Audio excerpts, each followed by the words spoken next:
The day David threw his wife out of their mansion, he stood at the gate with his arms folded and watched her walk away carrying only one small suitcase. He did not call her back. He did not feel sorry. Instead, he smiled. "Now I can finally live the life I deserve," he said to himself. What David didn't know was that the same woman he had just thrown away would one day become the only person who could save everything he had spent years building. But by then, it would already be too late. Once upon a time, in the capital city of Abuja, there lived a man named David. David was 34 years old. He owned one of the fastest-growing construction supply companies in the state. His office occupied the top floor of a modern glass building. He drove a black Range Rover. He wore expensive Italian suits. Every morning, his driver opened the car door before he stepped out. People greeted him with respect. Some even bowed their heads when he walked past. David loved every moment of it. He believed money was the greatest measure of success. "If people don't envy you," he often told his friends, "then you haven't made it in life." His friends laughed and agreed.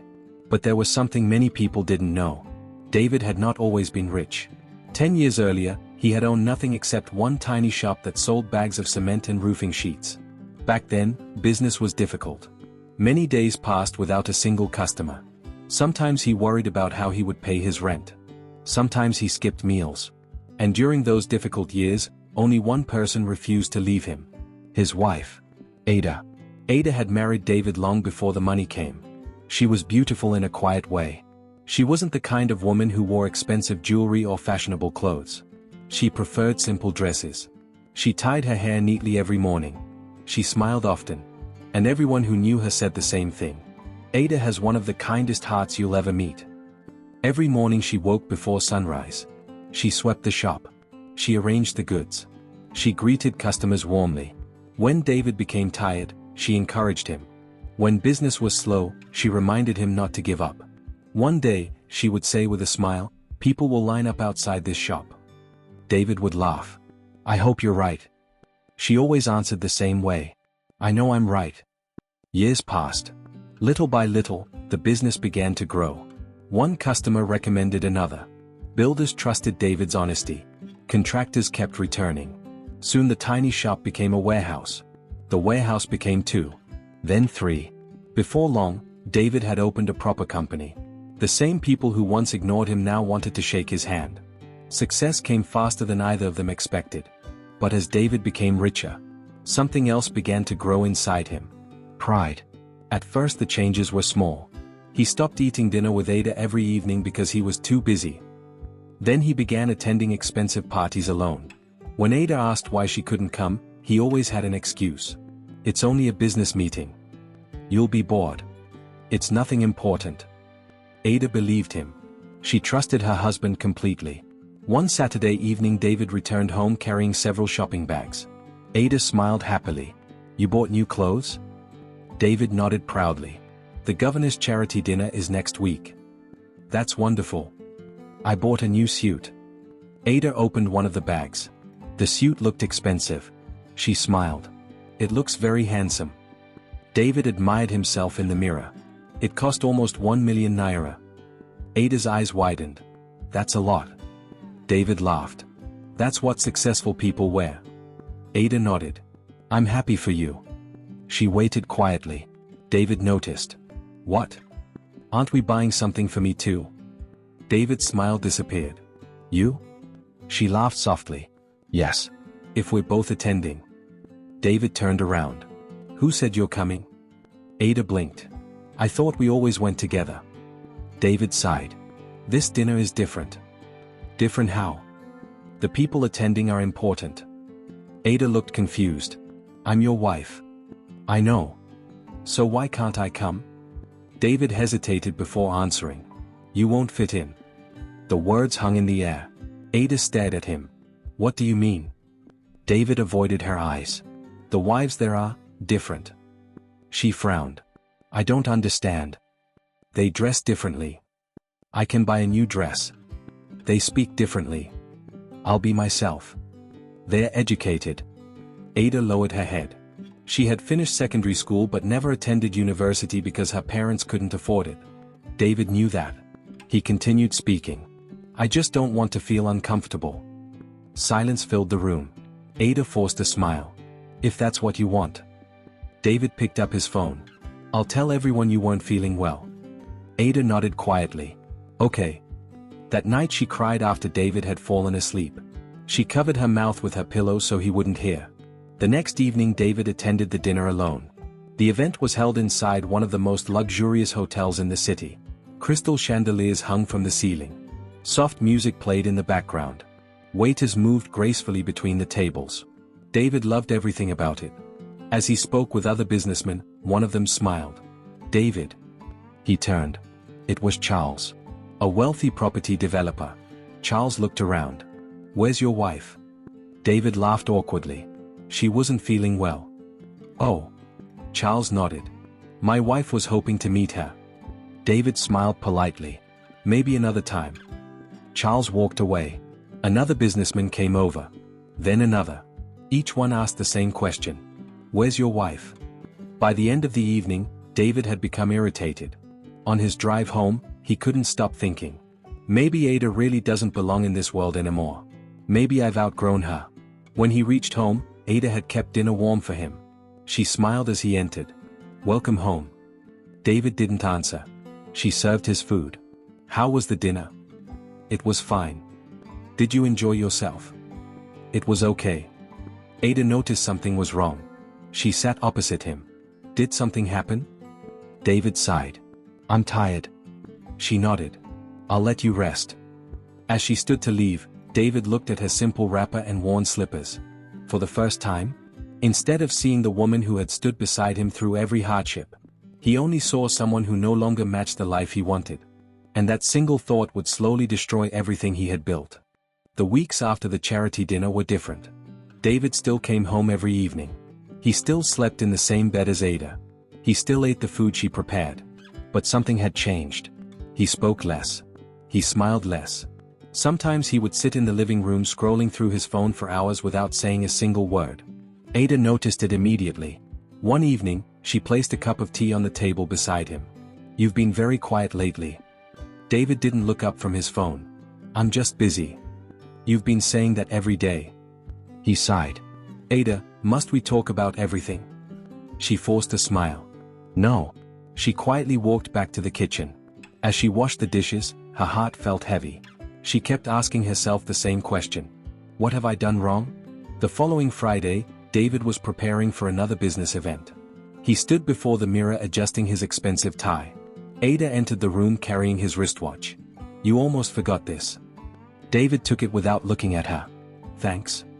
She smiled. Should I iron my blue dress? David stopped adjusting his tie. For what? The event tonight. His face hardened. I already told you. Told me what? You don't need to come. Ada blinked. This one too. It's a business gathering. You said the last one was important. It is. So is this one. David picked up his car keys. Ada, please don't start. She walked closer. I'm not starting anything. I'm simply asking why your wife is never welcome anymore. David remained silent. She searched his face. Have I embarrassed you? No. Did I offend your friends? No. Then tell me. David rubbed his forehead impatiently. You won't understand. Help me understand. He looked at her for a long moment. Then he walked past her without answering. A few seconds later she heard the front door close. The sound echoed through the house. Ada slowly sat on the edge of the bed. For the first time in their marriage, she felt lonely inside her own home. That evening, David arrived at one of the city's most expensive rooftop restaurants. Business owners, politicians, and contractors filled the hall.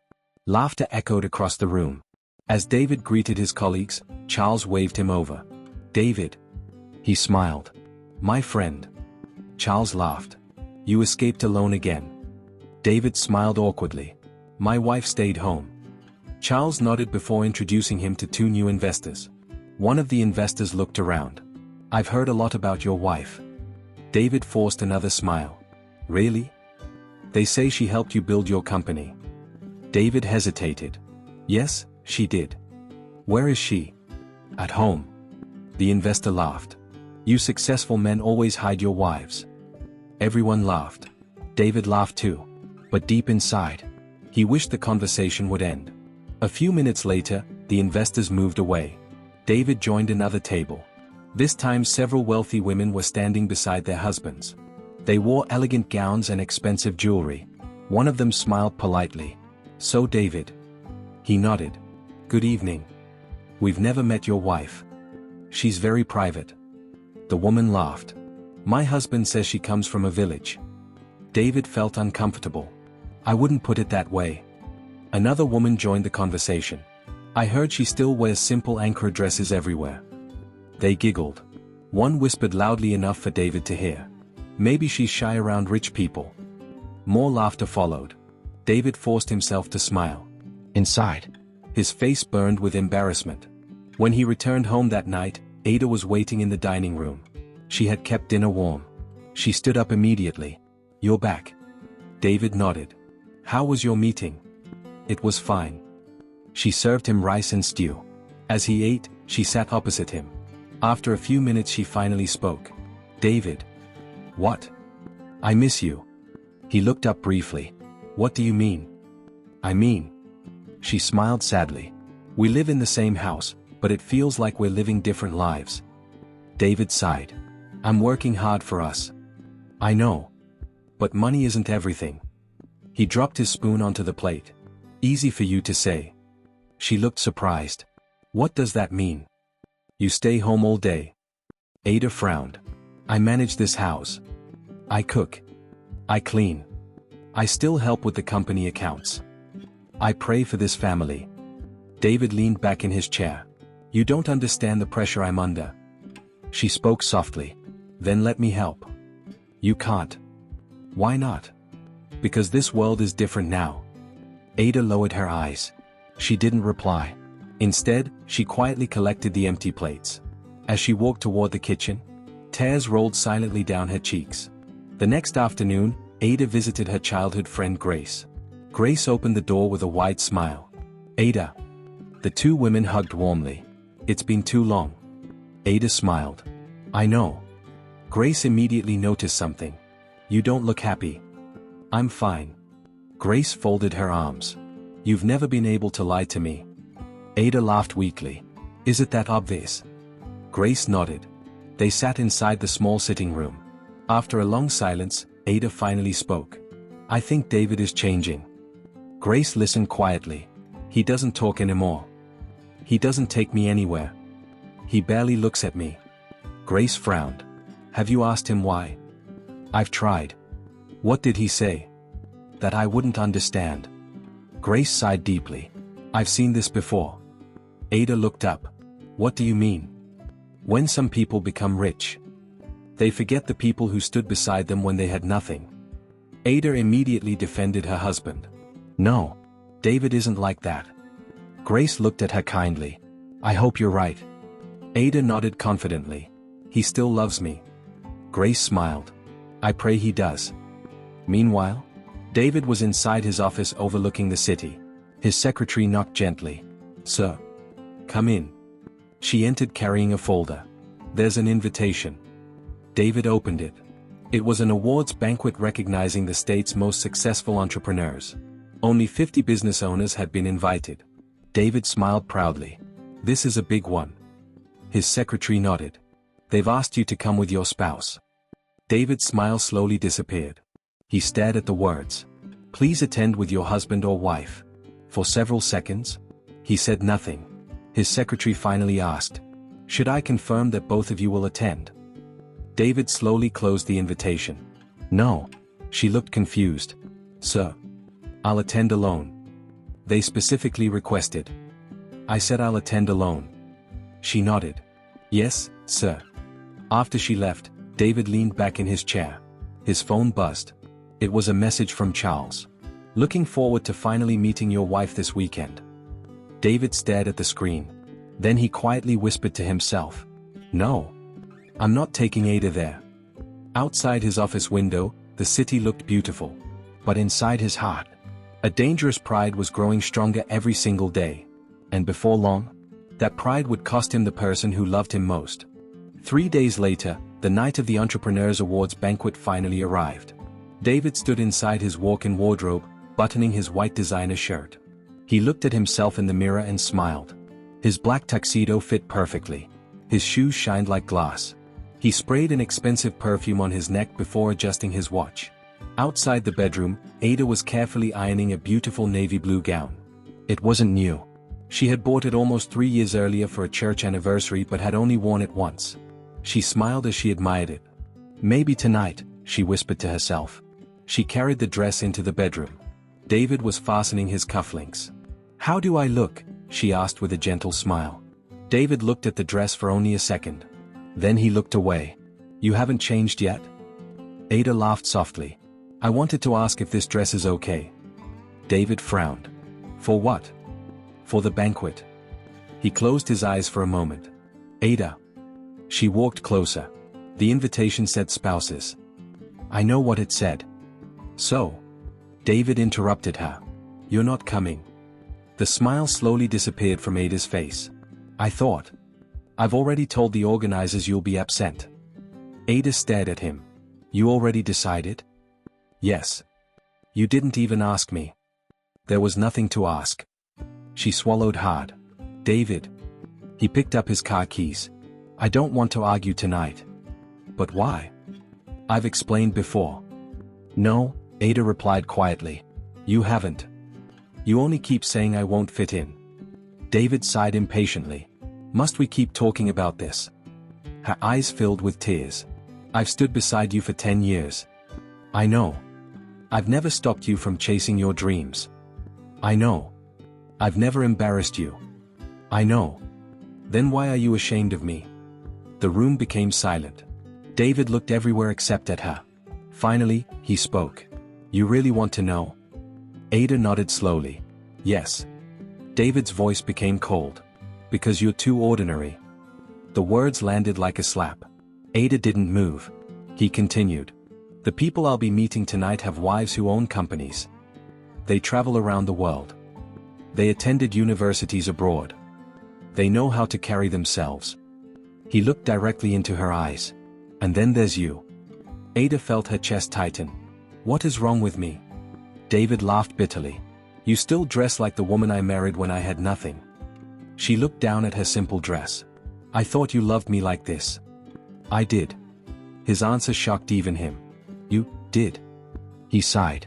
"But people change." Ada felt tears roll down her cheeks. "So because you became rich, I am no longer good enough." David remained silent. She took one step toward him. "When your shop had no customers, who stayed?" He didn't answer. "When your landlord wanted to throw us out, who sold her jewelry to pay the rent?" Still no answer. "When you almost gave up, who prayed with you every night?" David rubbed his forehead. "Ada." "No." She shook her head. "Answer me." He remained quiet. She smiled sadly. "I know the answers." Her voice became softer. "I was there." She looked around the beautiful bedroom. "I celebrated every success with you. I thanked God every time your business grew. I never asked for expensive cars. I never asked for designer bags. I only wanted my husband." David looked away. For a brief second, guilt touched his heart. But his pride quickly buried it. He opened the bedroom door. "I'm getting late." Ada whispered behind him. "David." He stopped walking.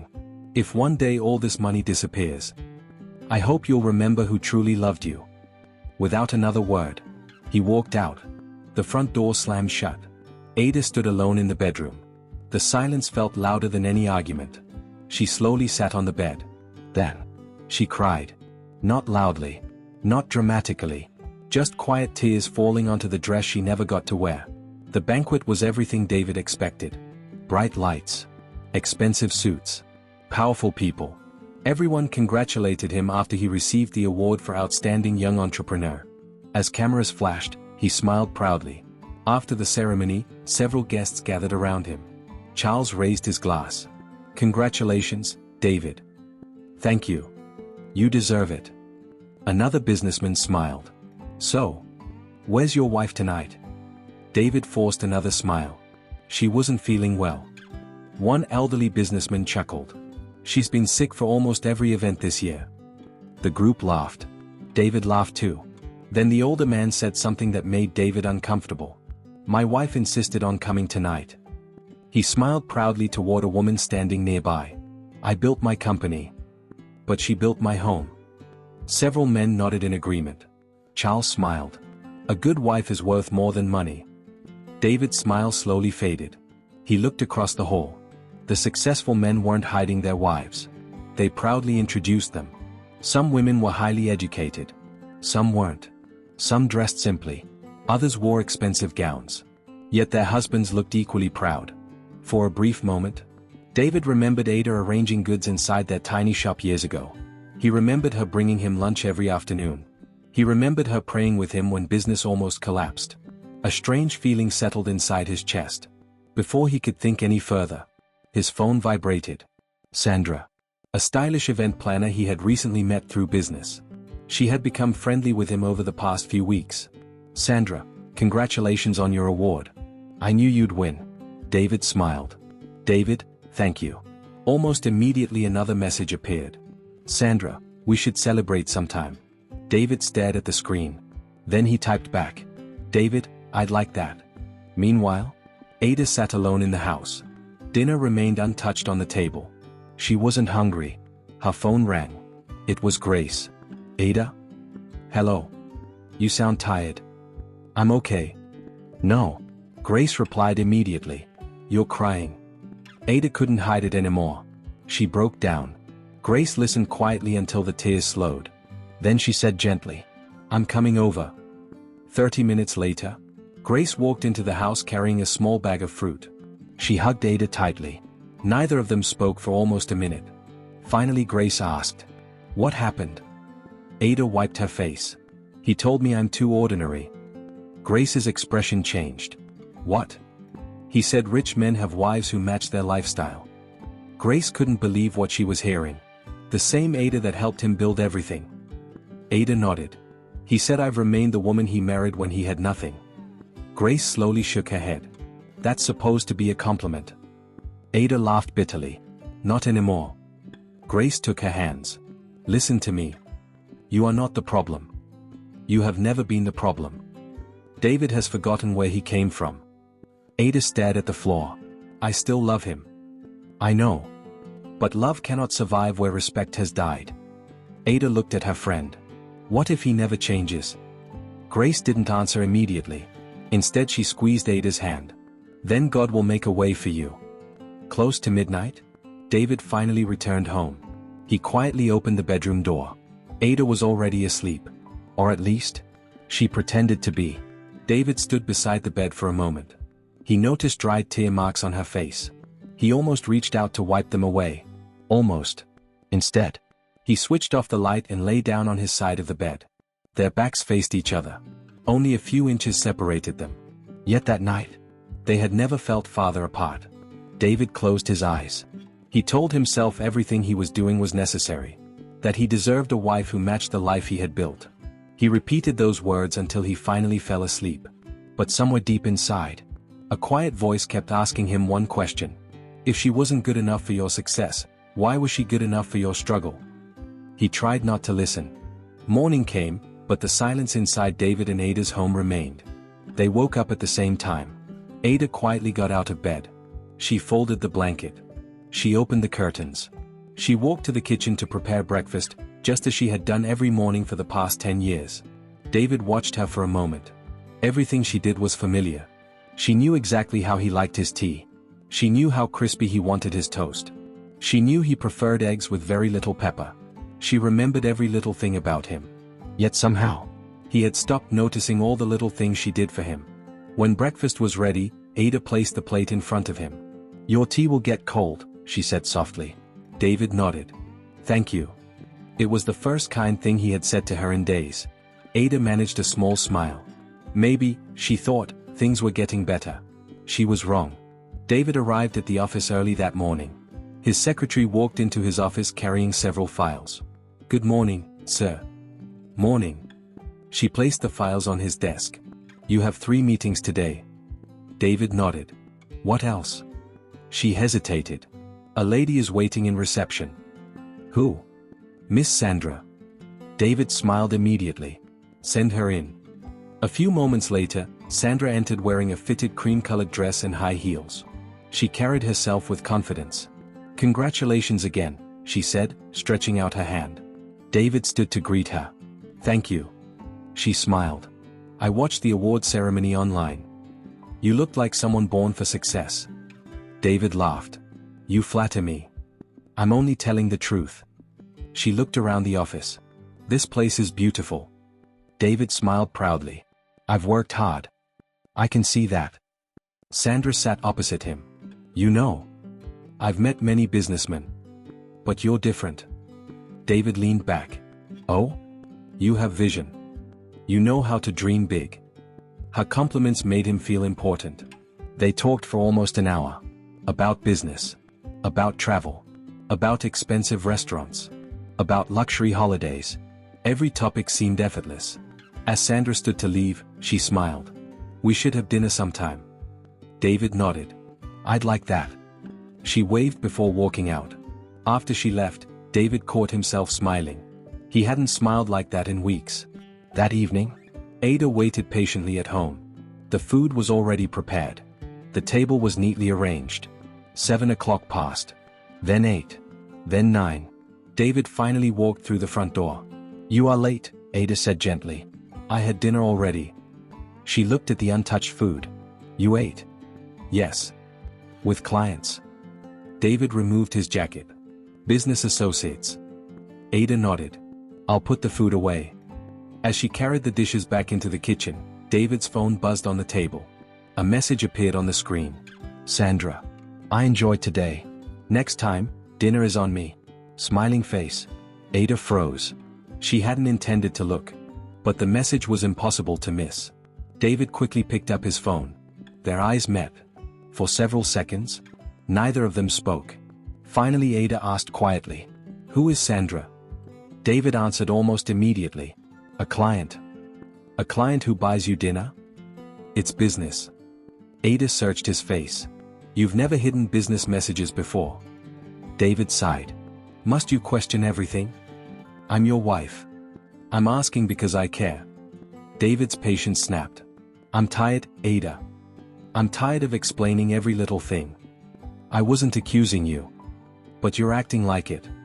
She lowered her voice. I only asked a question. David shook his head. You always make simple things complicated. Without another word, he walked upstairs. Ada remained standing beside the dining table. The message kept replaying in her mind. Next time, dinner is on me. For the first time, fear entered her heart. The next afternoon, Ada decided to visit David's office. She wanted to surprise him with lunch. She cooked his favorite vegetable soup and pounded yam herself. She packed everything neatly into a food flask. When she arrived, the receptionist smiled politely. Good afternoon. Good afternoon. I'm here to see my husband. Of course. The receptionist picked up the phone. Before she could dial, David stepped out of his office laughing. Sandra was beside him. The two of them were walking toward the lift. Sandra touched David's arm as they laughed about something. Ada stopped walking. David looked up. His smile disappeared instantly. Ada? She forced a smile. I brought you lunch. Sandra looked between them. Oh. David cleared his throat. Sandra. This is my wife. Sandra smiled politely. It's nice to finally meet you. Ada returned the smile. You too. There was an awkward silence. Sandra looked at David. I'll wait downstairs. She entered the lift. As soon as the doors closed, David turned to Ada. Why didn't you tell me you were coming? I wanted to surprise you. You should have called. She held up the food flask. I made your favorite. David looked uncomfortable. I've already eaten. Ada's smile faded. You already had lunch? Yes. She looked toward the lift. With Sandra? David sighed loudly. Ada. I'm asking. She's helping organize one of our company events. Ada nodded slowly. I understand. David looked relieved. Then she asked another question. Why did she touch your arm? His expression changed. What? When she laughed. It was nothing. I'm sure it was. So why are you asking? I just want the truth. David looked around to make sure no employees were listening. Then he lowered his voice. You're embarrassing me. Ada blinked. What? Not here. I'm only talking to my husband. You don't understand how these things look. She slowly handed him the food flask. I'll leave. David took it without saying thank you. She turned and walked away. Several staff members watched quietly. One cleaner shook her head sadly. Another whispered, Madam Ada deserves better. Late that night, David sat alone in his study. His phone buzzed again. Another message from Sandra. Don't forget dinner on Saturday. David stared at the message. Without thinking, he smiled. Upstairs, Ada sat alone on the edge of the bed. She looked at an old photograph taken years earlier. It showed two young people standing in front of a tiny cement shop. David had one arm around her shoulders. Neither of them wore expensive clothes. Neither of them owned a car. But both of them were smiling from the heart. Ada gently touched David's face in the picture. Then she whispered, I miss this man. A single tear rolled down her cheek. Outside, rain began to fall softly against the windows. Neither of them knew it yet. But the storm that would end their marriage had already begun. The rain continued long into the night. David sat alone in his study, staring at his phone. Sandra had sent another message. Tomorrow will be fun. I found a beautiful restaurant you'll love. He smiled without realizing it. Then his eyes wandered to an old photograph sitting on the corner of his desk. It was taken years ago. He and Ada were standing in front of their first little shop. His arm rested around her shoulders. Both of them were laughing. David picked up the picture. For a brief moment, memories came rushing back. He remembered the days when they counted every naira before buying groceries. He remembered how Ada stayed in the shop even when she had a fever because they couldn't afford to close for the day. He remembered how she would kneel beside the bed every night and pray for the business. His smile slowly disappeared. A small voice whispered inside him. She's been with you from the beginning. He sighed heavily. No. I deserve better now. He placed the photograph face down on the desk. The next morning, Ada woke up with hope. She had spent the entire night praying. She believed God could still restore her marriage. As she prepared breakfast, she quietly hummed one of her favorite church hymns. David walked into the dining room. She smiled warmly. Good morning. Morning. I made your favorite. He nodded without looking at her. As he sat down, Ada poured him tea. David. He looked up. I've been thinking. So have I. She smiled. Maybe we should travel somewhere together. He frowned. What? Just the two of us. We haven't spent time together in months.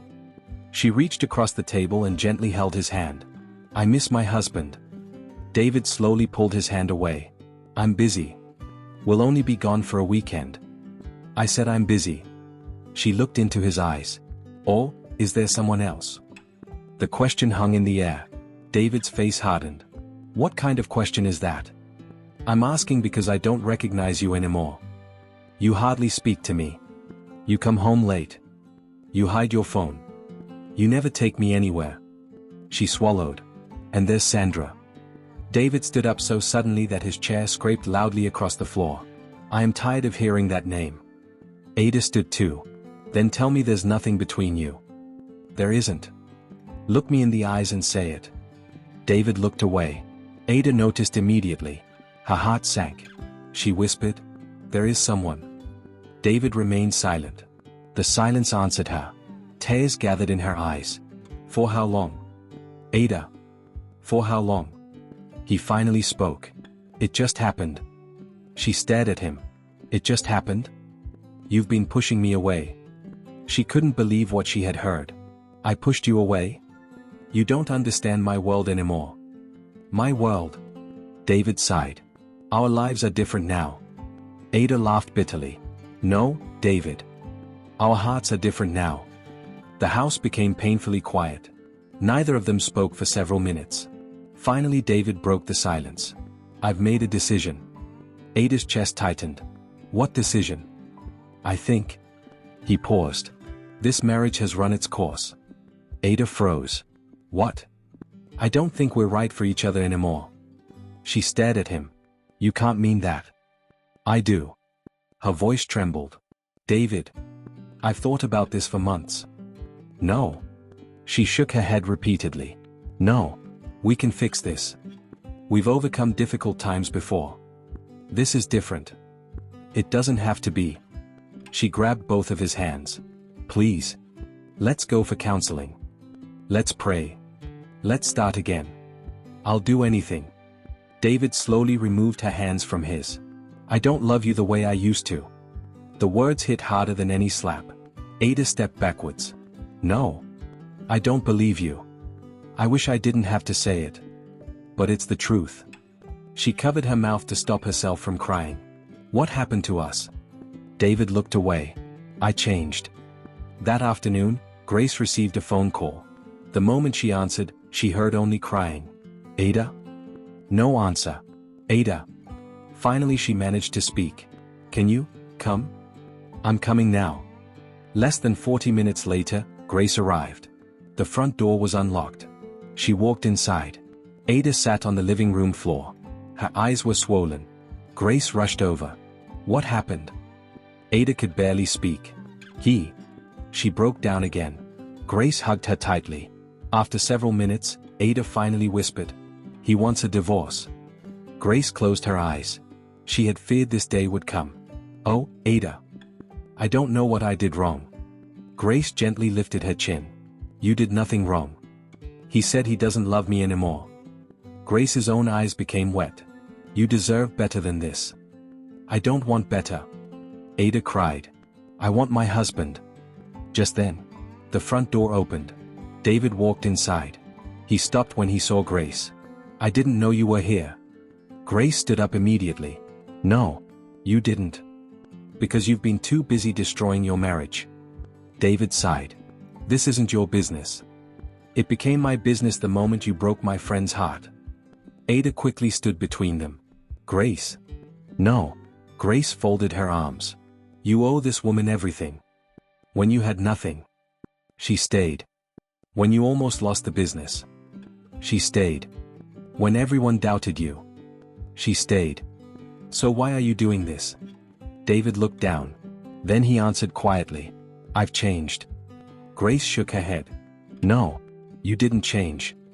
You forgot. Silence filled the room. David walked toward the staircase. I'm tired. Grace called after him. You'll regret this one day. He stopped halfway up the stairs. Without turning around, he replied. Maybe. Then he continued walking. The next morning, David left home before sunrise. When Ada came downstairs, she found an envelope on the dining table. Her name was written neatly across the front. Her hands began to shake. Slowly, she opened it. Inside were legal documents. Divorce papers. Her knees became weak. She dropped into a chair. The first page blurred as tears filled her eyes. At the bottom, David had already signed his name. Ada stared at the signature. 10 years. Reduced to a few sheets of paper. Just then, the front door opened. David walked back inside. He had forgotten his laptop. He stopped when he saw the papers in her hands. Neither of them spoke. Finally Ada whispered. So. This is really the end. David closed his eyes for a brief moment. Then he nodded. Yes. Ada slowly stood. She walked toward him. Her tears fell freely. I loved you when you had nothing. I know. I would have loved you even if you lost everything. I know. So why couldn't you love me after gaining everything? David couldn't answer. He simply stood there, ashamed, but too proud to change his mind. Ada gently placed the papers back into the envelope. She looked at him one last time. I'll sign them. David swallowed hard. Ada. She raised her hand. No. You've already made your choice. You don't have to explain anymore. She turned and slowly walked upstairs. David remained standing in the middle of the living room. For the first time in months, the house felt empty. Not because Ada had left, but because he knew. She already had. The next 3 days passed like a blur. Ada barely ate. She barely slept. She walked through the house slowly, touching the furniture as if she was saying goodbye to every memory it held. The dining table where they had celebrated David's first big contract. The sofa where they had sat praying during difficult times. The kitchen where she had cooked thousands of meals. Every corner reminded her of a happier life. Now, it all felt like someone else's home. David also became quieter. He no longer argued. He no longer raised his voice. He simply buried himself in work. Whenever he returned home, he found Ada packing another small box. Books. Family photographs. Kitchen utensils her late mother had given her. Little things. Things that held memories rather than value. Sometimes he wanted to speak. Sometimes he wanted to say, "Maybe we're making a mistake." But every time those words reached his lips, his pride swallowed them. Instead, he remained silent. One evening, Ada walked into the study carrying an old cardboard box. She placed it on David's desk. "What's this?" he asked. She smiled sadly. "Our beginning." David looked inside. There was the old calculator they used in their first shop. Their first receipt book. The tiny notebook where they had written every sale. Even the faded signboard that once hung outside the little cement shop. David picked up the receipt book. The first page was dated 10 years earlier. Sale. 3 bags of cement. Profit. 1,200 Nigerian nairas. He smiled without meaning to. "I remember this." Ada nodded. "You danced around the shop." He laughed softly. "I couldn't believe someone bought 3 bags at once." She laughed too. For just a few seconds. It felt like old times. Neither of them spoke.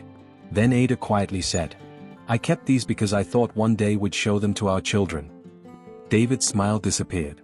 She looked down. "I guess I was wrong." Silence filled the room again. David slowly closed the box. "You can keep them." Ada shook her head. "No. They belong to you. They belong to us." "No." She gently pushed the box toward him. "They belong to your past." She turned and walked away. David watched her leave. Something inside his chest felt painfully heavy.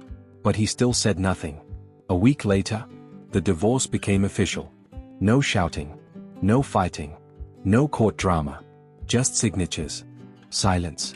And 2 people walking away from the life they had built together. As they stepped outside the courthouse, Grace was waiting. She immediately embraced Ada. David stood several meters away. Watching. Grace looked directly at him. "I hope one day you understand what you've lost." David lowered his eyes. He didn't answer. That afternoon, Ada returned to the house one final time. Everything she owned fit into one medium-sized suitcase.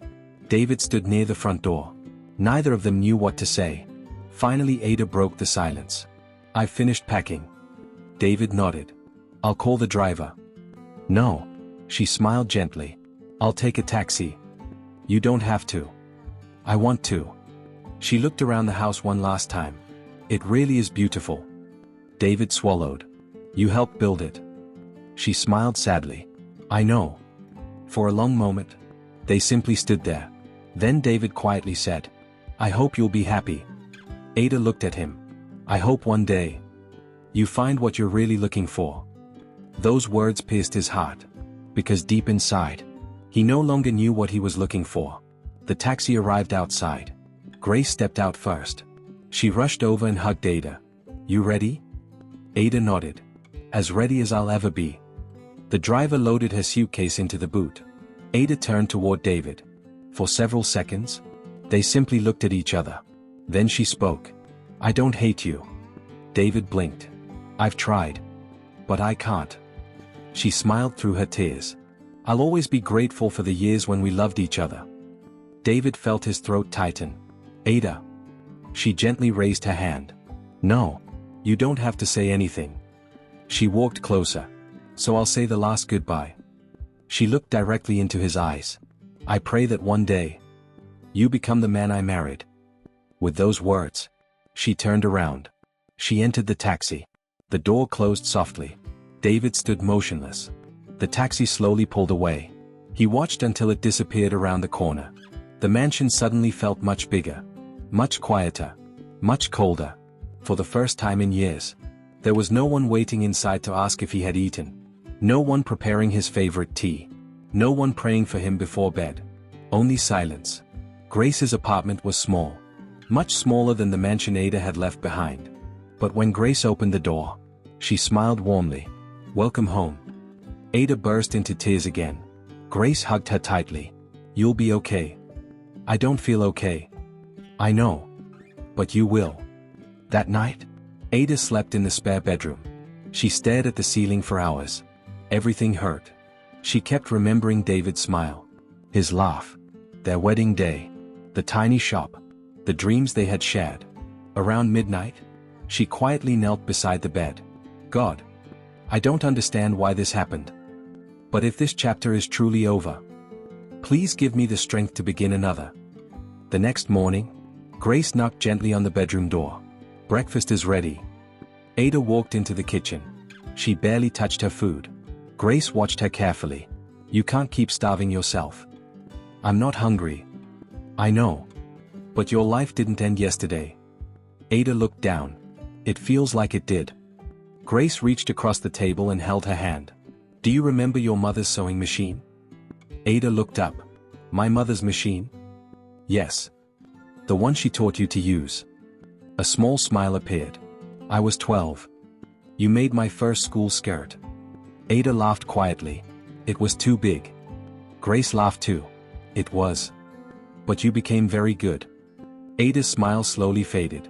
I haven't sewn in years. So? So maybe. Grace leaned forward. It's time to start again. Ada looked confused. Start what? Your life. I don't even have a job. You have a skill.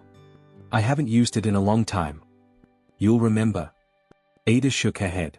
Who would buy my clothes? Grace smiled confidently. Let's find out. Ada stared at her friend. You really think I can?